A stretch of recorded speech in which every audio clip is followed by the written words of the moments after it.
Hello everyone, welcome to my channel. I'll be talking about my mistake. Mistake मेरी trading की तरफ से है। मैं ट्रेडिंग करता हूँ, stock trading, index trading, swing, intraday, investment, ये सब। अप्रैल मंथ में मैंने लॉस किया है। अप्रैल में ट्रेडिंग सेशन जो थे वो ख़त्म हो गए हैं एंड अब मई से स्टार्ट हो। मेरी जो मिस्टेक है, जो मैं समझाना चाह रहा हूँ, वो डेफिनेटली आपको बेनिफिट कर सकती है। सिर्फ ट्रेडिंग में बेनिफिट नहीं होगी ये, बाकी और भी काम है उसमें भी ये ज़रूरी है। अप्रैल के मंथ में मैंने लॉस किया है। प्रॉफिट एंड लॉसेस होते हैं, लेकिन दिस मंथ मैंने सिर्फ लॉस किए और ये लॉस करने का रीज़न मेरा नॉलेज नहीं रहना या फिर मेरी लर्निंग गलत है वो नहीं है। मेरा जो माइंड है वो प्रॉब्लम था, जो थिंकिंग थी वो ज़्यादा हो गई थी। बिकॉज ऑफ डैट मेरे लॉसेस हैं। हमें जब कोई चीज़ करनी रहती है तो हम बहुत कुछ सीखते हैं, उसमें नॉलेज गेन करते हैं, लर्निंग करते रहते हैं, क्योंकि लर्निंग करनी ही पड़ती है, क्योंकि चेंजेस आते रहते हैं उसमें और तुम्हें वो सारी चीज़ें सीखती रहनी पड़ती है। ट्रेडिंग में टेक्निकल्स हैं, फंडामेंटल्स है, फंडामेंटल को साइड रखते हैं। ट्रेडिंग है जिसमें चार्ट ट्रेडिंग होती है, समझते हैं कि चार्ट क्या कह रहा है, क्या बता रहा है, किस साइड जा सकता है या फिर क्या मूवमेंट है। ये सारी चीज़ें मैंने समझी हैं, अभी भी समझता हूँ, क्योंकि समझना ही इज़ वेरी इंपॉर्टेंट। तुम कुछ भी कर लो, बाकी सारी चीज़ें समझ लो, लेकिन जब तक तुम चार्ट नहीं समझ पाते तब तक ट्रेडिंग नहीं हो पाती है। चलो वो तो समझ लिए। मेन मुद्दा ये है कि माइंडसेट की प्रॉब्लम।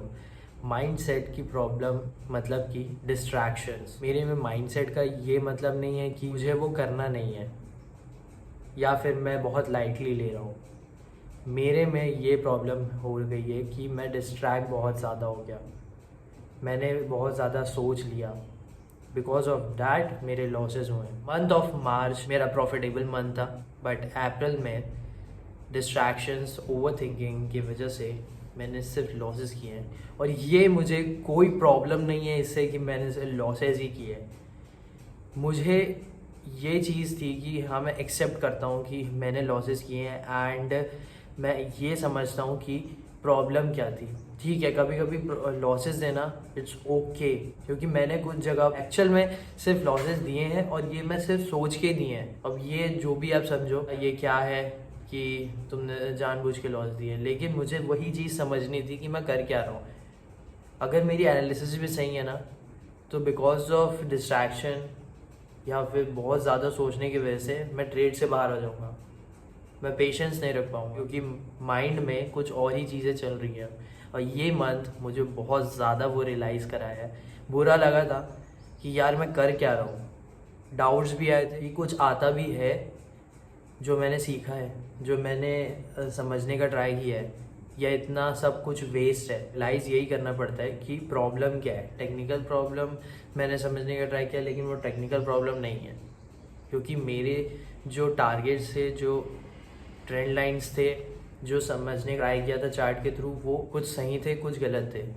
और वो ट्रेडिंग में होता ही है, क्योंकि प्रोबेबिलिटी आती ही है।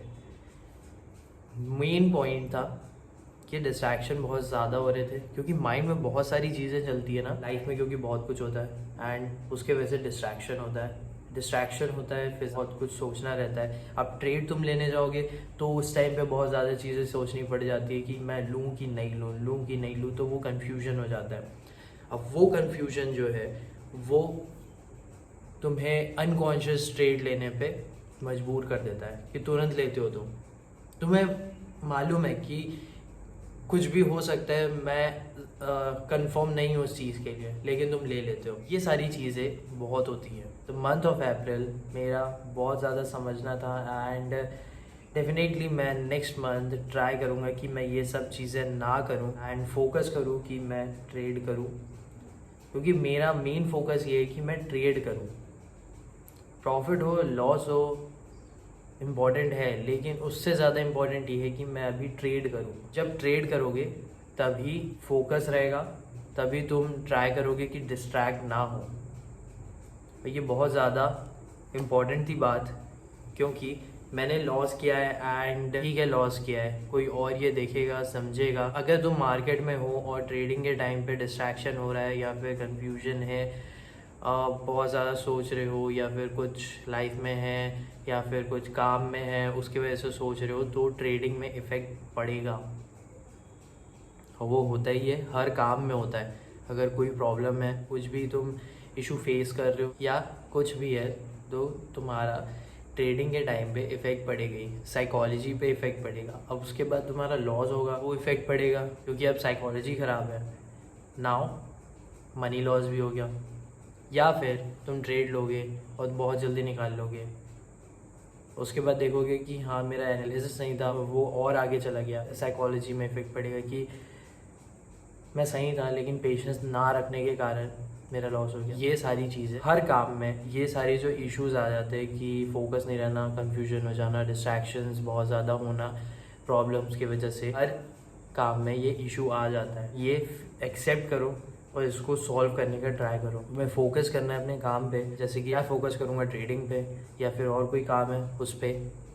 जैसे वीडियो बना के आपको एक्सप्रेस करने का ट्राई करो, वैसे ही आप भी या लिख कर ट्राई करो या फिर वीडियो बना लो या फिर किसी के साथ शेयर कर लो।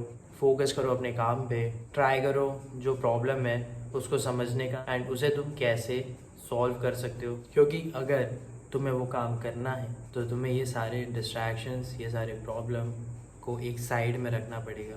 तुम्हारे वो काम के बीच में नहीं आना चाहिए, क्योंकि अगर वो काम के बीच में आएंगे ना तुम्हारे प्रॉब्लम, तो तुम्हारा काम नहीं हो पाएगा। तुम्हारा जो एक प्रोडक्टिव काम है, जो तुम एनर्जी के साथ कर सकते हो और जो तुम शायद पहले करते थे, वो अब नहीं हो पाएगा। क्योंकि तुम्हारी एनर्जी जो है वो तो बहुत सारी वहाँ पे लग जा रही है तुम्हारे प्रॉब्लम सोचने में, या फिर मैं काम नहीं कर पा रहा हूँ यही सोचने में। अब फिर आज फिर से मेरा कुछ काम नहीं बना। इट इज़ ओके, मैंने एक्सेप्ट किया है अपना लॉस एंड मुझे कोई प्रॉब्लम नहीं है। मुझे ये ज़्यादा अच्छी बात लगी अभी की प्रॉब्लम बहुत क्लियर हो गई एंड उसी पे मैं अभी ट्राई कर रहा हूँ कि हटाऊँ उसे। डिस्ट्रैक्शंस जो होते हैं मेरे ट्रेडिंग के टाइम पे वो हटाऊँ। अगर ये प्रॉब्लम मैं नहीं हटाऊँगा ना, या फिर अगर आप कोई प्रॉब्लम नहीं हटाओगे, देन वो बहुत ज़्यादा इफ़ेक्ट होगा एंड वो बढ़ते जाएगा, जो कि अच्छा नहीं है। वक्त की कदर करो एंड समझो, क्योंकि टाइम निकल जाएगा हमारे कंफ्यूज होने में, हमारे एंग्री होने में, हमारे प्रॉब्लम्स को फेस करते रहने में। क्योंकि नेक्स्ट डे तो आने ही वाला है एंड नेक्स्ट डे मतलब कि अगेन एक अपॉर्चुनिटी, अगेन तुम्हें ट्राई करना है वापस। इसी के साथ मैं वीडियो को ख़त्म करता हूँ एंड सब्सक्राइब कर देना इस चैनल को। अगर वीडियो अच्छा लगा होगा तो वीडियो को लाइक कर सकते हैं एंड कमेंट करके ज़रूर बताना कि आप कैसे अपने प्रॉब्लम को फेस करते हैं। Thank you for watching.